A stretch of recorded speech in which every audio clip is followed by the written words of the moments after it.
Jamie wasn't always what people, think he is now. It was a very gruesome case, certainly the most gruesome case I've seen in my career. I really don't know what was going through his head. I just know what he portrayed. The amount of rage that would be buried deep down inside of his psyche would be unfathomable. You would have to be living a double life for that to be true. Do you know how hard it is to dismember somebody? To that extent? Are you shitting me?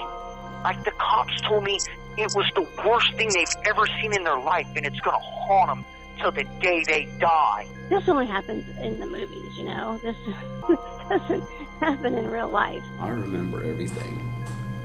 Yeah, I don't forget. I don't forget. I could trade places with him, I would. But you didn't kill anyone. In a way, I did. Somebody that's that damaged, I don't believe that there's any hope for rehabilitating somebody like that. How are the police allowing this? I'll even tell you more. Are you gonna sugarcoat this? The idea of Jamie killing somebody else surprises me about as much as the sun coming up tomorrow is going to surprise me. It's just, as long as he's alive, he's going to try to hurt people, try to kill people, and do so in the most sensational way possible. I've been a crime reporter at KGET in Bakersfield, California for 4 years. Bakersfield, to me, is unlike any other part of the Golden State. We're located in Kern County, just about 100 miles from Los Angeles. But sometimes it could feel like a world away. For one, it's much more conservative and it's tougher on crime than most of California. And in some parts of Kern, there's still that cowboy justice feel. If you go on someone's property, there's a good chance they have a gun and aren't afraid to use it. But there's something else. This county isn't just ridden with crime. It's pretty much every type of crime you could imagine. My first week on the job, I covered a woman who was murdered by her son and stuffed into a freezer along with her beloved dog. My cousin walked over and looked, and she's like, "Oh my God, it looks like a foot sticking up." The woman's neighbor made the discovery after a squatter living in the home opened the freezer looking for a cool refreshment.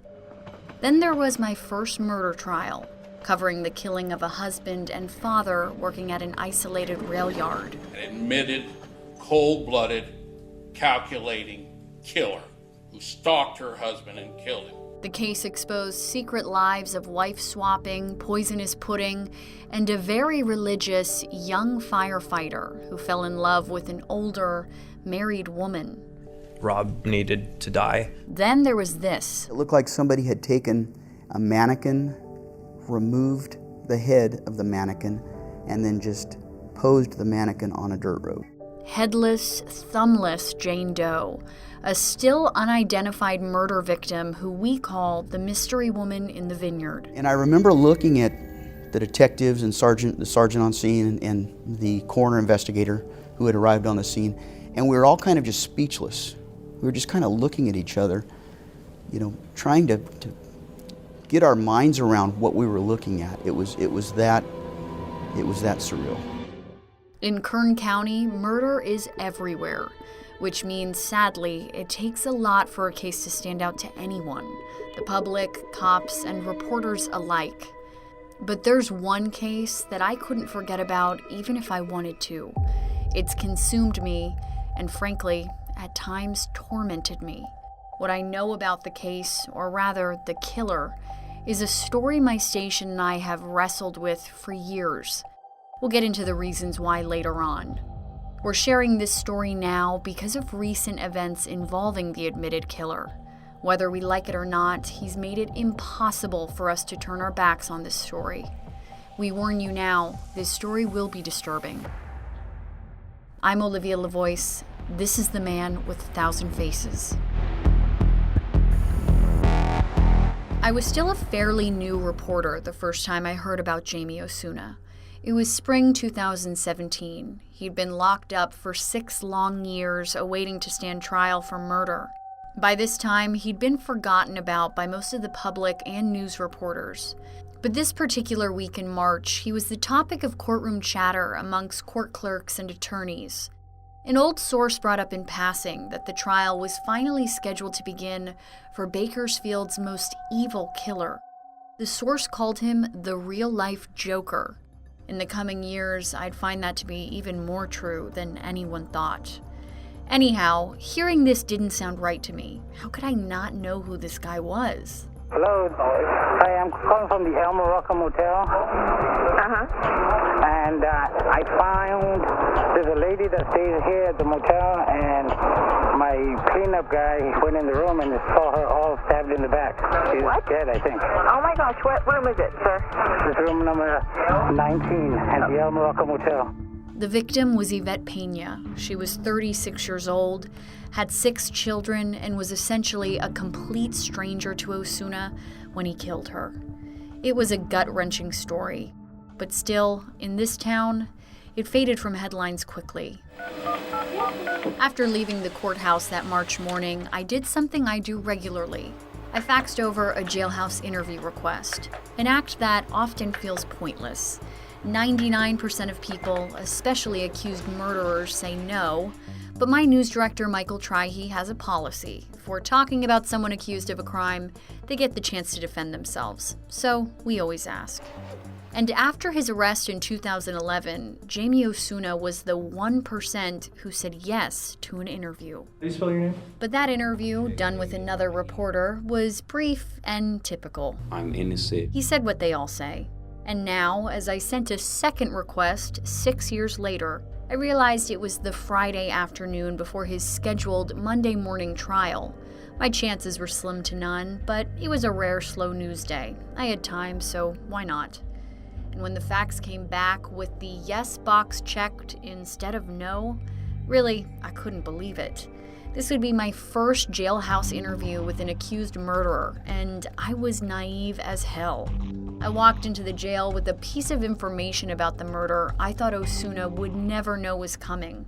See, my source didn't just tell me Osuna's trial was about to begin. They told me a detail about the case that seemed to heavily implicate Osuna. It was what I considered the bombshell, and I was going to confront him about it. I thought his demeanor would crack, and I'd get it all on camera. Armed with my notepad filled with questions strategically planned to get him to loosen up before I dropped the "I know you did it" question, I walked into a little room in the jail where 2 guards let him in. To say looking at him was shocking is beyond an understatement. This horrendously violent man I'd heard such vile stories about was surprisingly petite, maybe 120 pounds, maybe 5'6".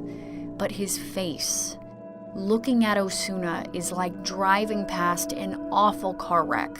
You simply can't look away. In the last 6 years, while in jail, he'd managed to tattoo nearly every inch of his face. Some of his latest ink included a satanic pentagram in the middle of his forehead, as well as long Joker eyes to match his Joker smile tattoo, hence his nickname as Batman's nemesis come to life. There was something particularly unsettling about his eyes, something that took his appearance from shocking to frightening. Well, don't take it personal if I don't answer all the questions. I promise I won't. There you go. No one ever does. The only way I can describe this moment is to say I was flat out freaking out inside. Moments after Jamie was led into the room, before our cameras were rolling, he looked at me and immediately said, "Well, you know I did it, right?" Something to that effect. Basically, he made it perfectly clear he was no longer claiming his innocence. It was the most unexpected moment, probably in my life. Based on previous media interviews with Osuna, as well as what was in police reports, Osuna wasn't copping up to anything. And really, what killer confesses to murder on the Friday before their Monday trial date? Suddenly, my well-thought-out plan was out the window. I was winging this one completely. Are you rolling? Okay. So, Jamie, we're going to start with your first and last name and the spelling, please. Okay, Jamie Osuna, Jamie-Osuna. I was born 3/7/88. Today is Friday, the 24th, 2017. The president is Donald Trump, and I am competent. For the next 45 minutes, Jamie Osuna told me things I never thought I'd hear from another human being. And as a crime reporter, that's saying a lot. It's a rush, it's an addiction, it's a drug. That's him describing the emotional fulfillment and satisfaction he says only murder can give him. It's a picture, it's a memory, it's a photograph. A good chunk of what Osuna told me is information my boss and I agree we will never release because it's just too disturbing. His victims' families don't need to have it out there. They certainly don't need to ever hear it. But later on, we are going to get into some of what Osuna told me about his life, his background, how he sees the world, why he feels he is the way he is, and unsolved murders he could be responsible for. This is the note we'll end his interview on for now. So you know when people see this, of course they're going to say, you're a monster. Is that a fair assessment? A monster? They can call me what they will, but I guess you can say a devil as well. So be a monster, yes, I guess. I don't recognize myself as one, but... So if you don't recognize yourself as a monster, what do you recognize yourself as? I recognize myself as one who is not afraid to indulge himself without the consequences and let society mold him into his laws change, and as society change, people change with it. I'm self-made and I'm proud of it. It was almost like an out-of-body experience. But as we sat just feet apart, close enough for him to smell my perfume, close enough for me to watch his eyes dilate, becoming black circles, as he talked about the mental photographs of his victims he considers his little treasures, the last thing I wanted was for him to think he had me rattled. Okay, so we're done. It was the ultimate relief to get to the jail parking lot where I could finally turn to my photographer, Cesar Espinoza, and ask what in the world just happened. Having to act calm and collected inside the jail had felt so unnatural. On the drive back to the news station, I tried to process what had just happened and what it meant now. It was the end of the workday. My coworkers were wrapping up emails and phone calls, anxious for the weekend. But here I was with a 45-minute taped confession and no idea what to do with it. The next time we'd all be at work, it would be the first day of Osuna's trial. Needless to say, this was new territory for my station. So we went on with our normal plan, to go to court Monday morning to cover the trial like anyone else. We were still trying to figure out the correct way to handle the information we had. And yet again, we were caught off guard. The hearing began with the judge deciding if our cameras would be allowed to record the proceedings. When Osuna's attorneys objected to the coverage, Osuna tried to argue that it was his trial, and he, Jamie Osuna, had no issue with the cameras. But the judge wasn't taking his feelings into account. After the judge denied the request, Jamie looked at me, shrugged his shoulders, and mouthed, "I'm sorry, I tried." Minutes later, his defense attorneys announced in front of the court that they were informed I had interviewed Osuna, and there was information that would be very detrimental to the defense's case. His attorneys wanted the judge to forbid my station from releasing the interview. The judge said he couldn't do that, but he cautioned me that releasing it could severely jeopardize a trial that had taken 6 years to come to fruition, a trial the victim's family had waited for. That was the first time I saw the family of Yvette Pena. It changed a lot for me. It's one thing knowing what a killer has taken away from so many people, but it's another thing entirely to see the suffering up close in person. I felt ashamed that Jamie was waving to me across the courtroom as if we were old friends. But it wasn't just me. He waved to Yvette's family, too. He stared at each of her family members and flashed a huge smile. It was cruel, it was sick. When there was a break, I went out into the court hallway where I saw Yvette's family gathered together.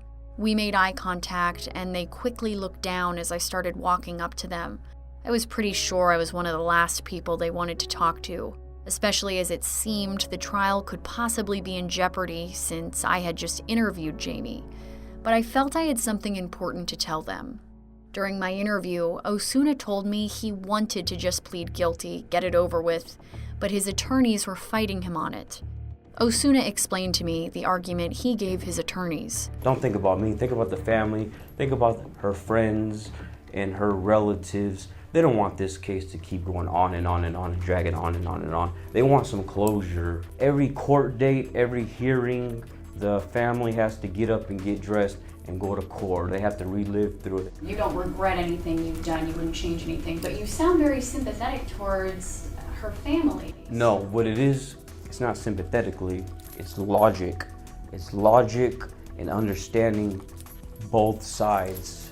I don't have no sympathy. I'm sadistic.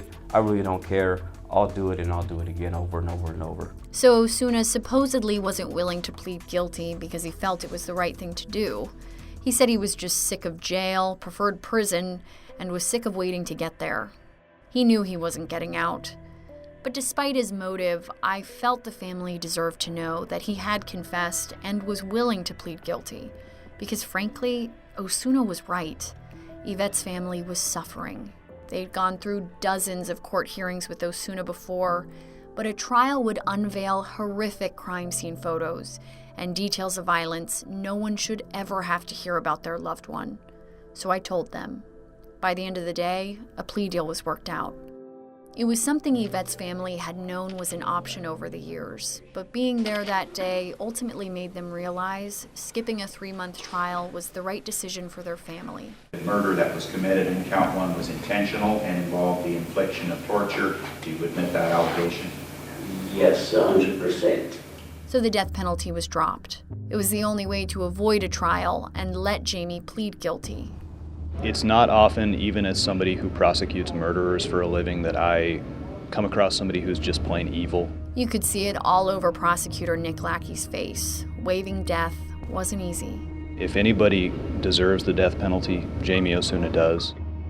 I was really disappointed. I really wanted to try that case. It had been so long, I'd put so much work into it. 2 years later, you can still feel a sense of dismay from the prosecutor when you bring up Osuna and the plea deal. The decision to plea the case came from Yvette's family. They really didn't want to be put through the ordeal of a trial, and I can't blame them. I may have felt a certain way. It's tough for me to go to a family and tell them that they would have to subject themselves to looking at photos of their daughter and sister like that. And so we gave a lot of weight to what they wanted. Nick was a baby-faced, relatively new prosecutor, at least in terms of prosecuting murders go, when he was assigned to the Osuna case in 2011. What was that like, starting to work on the case? I had obviously never seen anything like this, a defendant like this, certainly. I still never have seen a defendant like this. You know, I was kind of wondering, am I gonna see other people like this during my career? Are there other people like this? Because he just seemed so over the top and outrageous. It was kind of hard to believe that there were people like this that existed. And as I said, I haven't seen anybody like this since. And if I thought Jamie Osuna being my first jailhouse interview was a shocking introduction, Osuna being one of Nick's first homicide cases is what I imagine it'd be like trying to learn how to swim and someone just shoves you in the deep end. I've never been in a courtroom with a defendant before where I can just somehow feel the evil in the room, like I could with Osuna. It was, every time I was in the courtroom with him, it was the same experience. It was creepy and uncomfortable, and that doesn't happen to me. It's never happened to me in another case, and I've been doing this for a while now. If you were talking to someone for the first time ever about Jamie Osuna, and they said, well, who is this guy? How would you describe him? I would say that he is a murderer who has this vision of himself as being the Joker. Maybe he doesn't have a whole lot else in his life, although he had a kid and a wife and stuff. But maybe he doesn't really have anything else that matters to him, and he wants to make himself significant in some way. And his way of doing that is by becoming this caricature of a monster, a criminal that gets him some attention or self-esteem or something like that. To put it simply, to everyone assigned to work the case, Osuna was a criminal unlike any they'd ever seen. The concept of giving him a deal was a tough pill to swallow. But the death penalty in California these days is almost more of a symbolic gesture. Sure, quality of life on death row isn't great, even by prison standards, but an inmate hasn't been executed in the state for over 13 years, and it doesn't seem like things are going to change anytime soon. The plea deal would still ensure Osuna would spend the rest of his life behind bars, where it would seem he wouldn't be able to inflict pain and horror on anyone else. And Yvette Peña's family could finally be rid of him. Penal Code Section 190.2, subsection A, subdivision 18. The last time they'd see him in court, it was what would have been Yvette's 42nd birthday, meant to be a celebration of the life she led and an end of a dark chapter as Osuna was formally sentenced. That day, Yvette's baby sister stood strong in front of the court, looking Osuna in the eye. I've sat in this courtroom more than a dozen times, and all I've seen was a smile.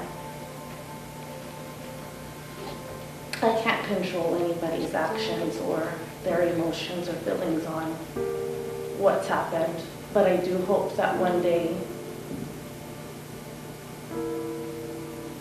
that Osuna will have sorrow and remorse. If Osuna had any remorse, he didn't show it. Chained to the courtroom floor, he put on a mime show, mocking Yvette's sister, as one of his attorneys tried to discreetly pat him with a rolled-up newspaper, as if he was a disobedient dog. The newspaper didn't do the trick. Osuna rolled his eyes dramatically, making a blah-blah-blah hand gesture with every word she spoke. He just had to play the villain one last time.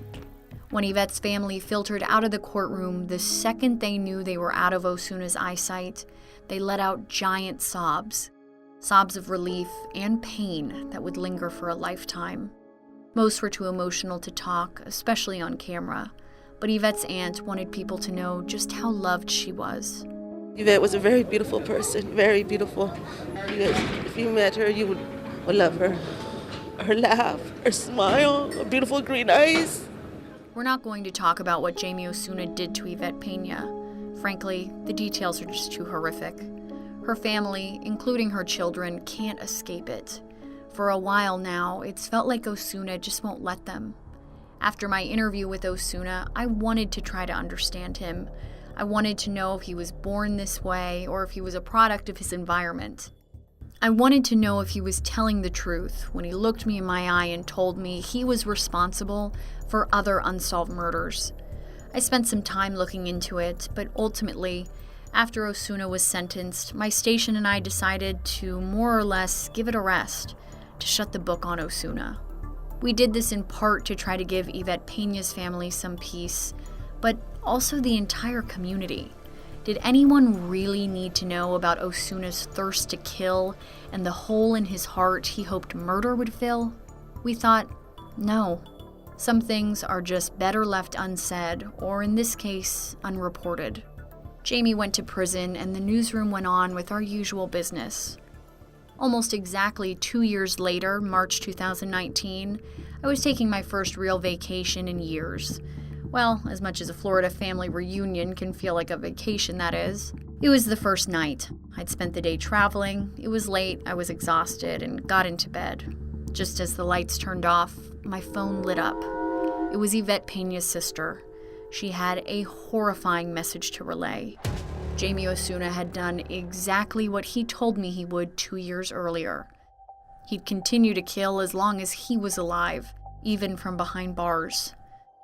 For the first time since his 2011 arrest, Jamie Osuna had been given a cellmate, and 24 hours later, a prison employee came across a scene they'll no doubt never be able to erase from their minds. Osuna had beheaded the cellmate, among other things, and posed his body in a shocking manner. He'd written all over the prison walls in blood. One of the messages read, quote, "I am a man with 1,000 faces." If you find this disturbing, you're not alone. Murders this gruesome don't usually happen. As soon as I'd gotten the news from Yvette's family, I knew deep down we had to reopen what we started with Osuna. It wasn't an easy decision, one I personally still struggle with. I know media coverage on Osuna is painful for a lot of people who have been affected by him. And there is also the concern that this is what Jamie Osuna wants, that we're giving him the attention he craves. These are just a couple of the concerns that have kept me up at night. I don't think I'll ever get them to go away completely, but here we are. I've committed to doing this story because there are things at this point we can't let go.